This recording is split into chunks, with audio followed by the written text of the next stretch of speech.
pessoal, espero que esteja tudo bem com vocês, apesar desse momento de pandemia. Mas hoje nós vamos falar de algo bom. Vamos compartilhar um pouquinho sobre o livro O Povo Brasileiro, de Darcy Ribeiro, um antropólogo, ensaísta, romancista, político que nasceu em Minas Gerais, Montes Claros.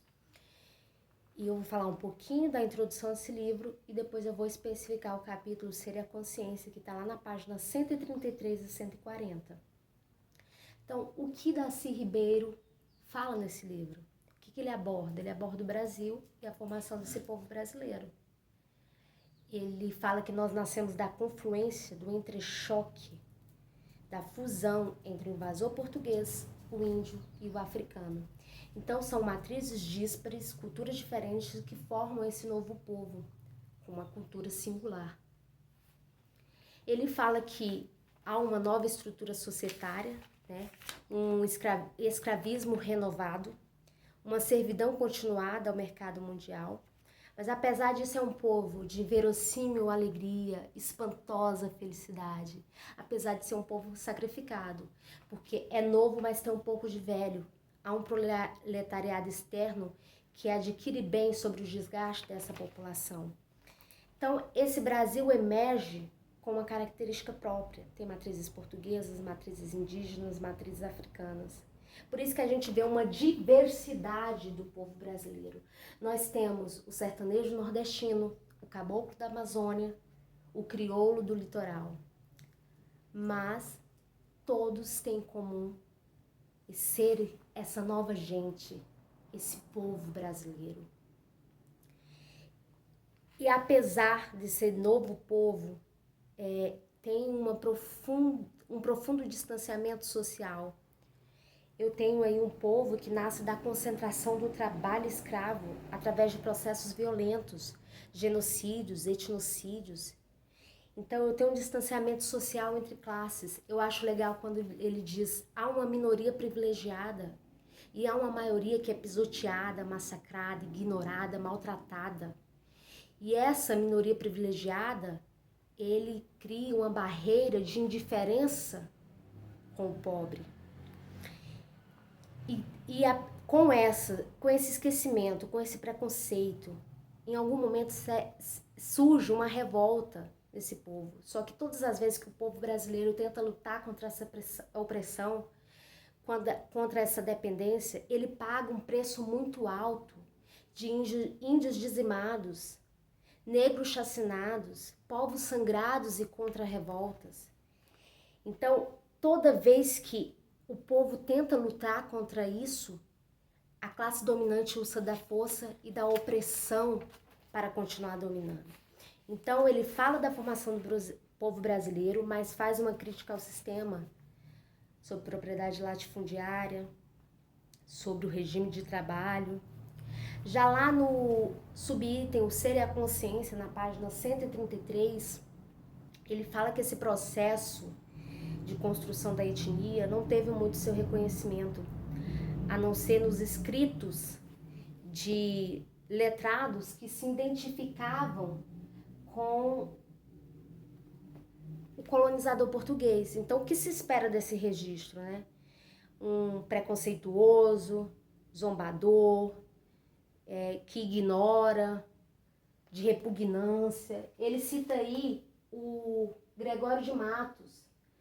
Ele fala em um texto sobre a visão dos brancos a respeito dos negros e mulatos. Não sei para que é nascer neste Brasil empestado, um homem branco e honrado sem outra raça, terra tão grosseira e crassa, que a ninguém se tem respeito, salvo quem mostra algum jeito de ser mulato.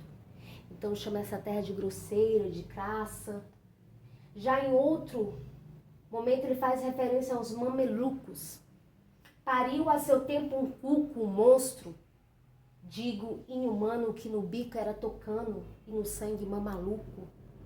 Lhe veio sem ser rogado um troço de fidalguia, pedestre, cavalaria, toda de bico furado. Antes de se pôr em pé e antes de estar de vez, não falava português, mas dizia o seu cobé.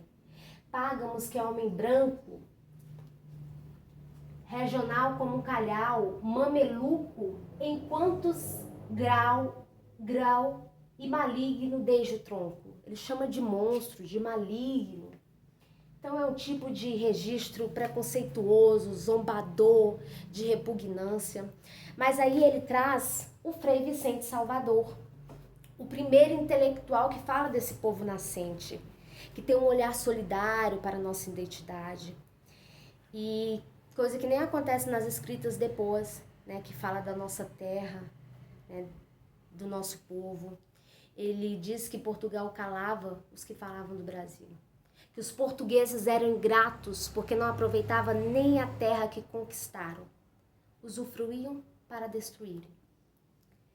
Ele fala que tudo era para Portugal, inclusive os papagaios eram ensinados, papagaio real para Portugal.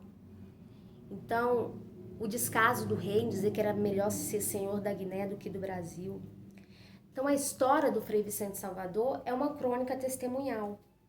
Ele fala das nossas matas, ele fala dos nossos rios, ele fala dos frutos como o genipapo, dos bálsamos medicinais, ele fala dos nossos animais, ele fala dos tamanduá, dos macacos, das antas, das capivaras, da onça que diz que é capaz de derrubar e comer touros. Ele fala dos peixes, mexilhões, caranguejos. Então, ele tem esse olhar mais especial para o Brasil. Ele faz uma descrição discreta dos índios, né? Fala como os índios recebiam esses visitantes, inclusive os portugueses, que eles gostavam dos machados, foices, anzóis, que eles trocavam prisioneiros por esses equipamentos. E ele tem esse olhar, esse sentimento brasileiro, que só iria amadurecer com os companheiros de Tiradentes. Então, Darcy Ribeiro fala aí do surgimento desse brasileiro, construído por si mesmo, plenamente ciente de que é uma nova gente, diversificada, mestiçada, de cultura singular, mas é um povo que fora muito sacrificado, um povo com um profundo distanciamento social, mas um povo, como ele diz, de verossímil alegria, espantosa felicidade, apesar do sofrimento. Então, eu espero que vocês tenham entendido um pouquinho sobre esse capítulo, eu espero que eu tenha contribuído e leiam esse livro maravilhoso que fala desse povo, do nosso povo, que fala da nossa formação. Beijo, tchau!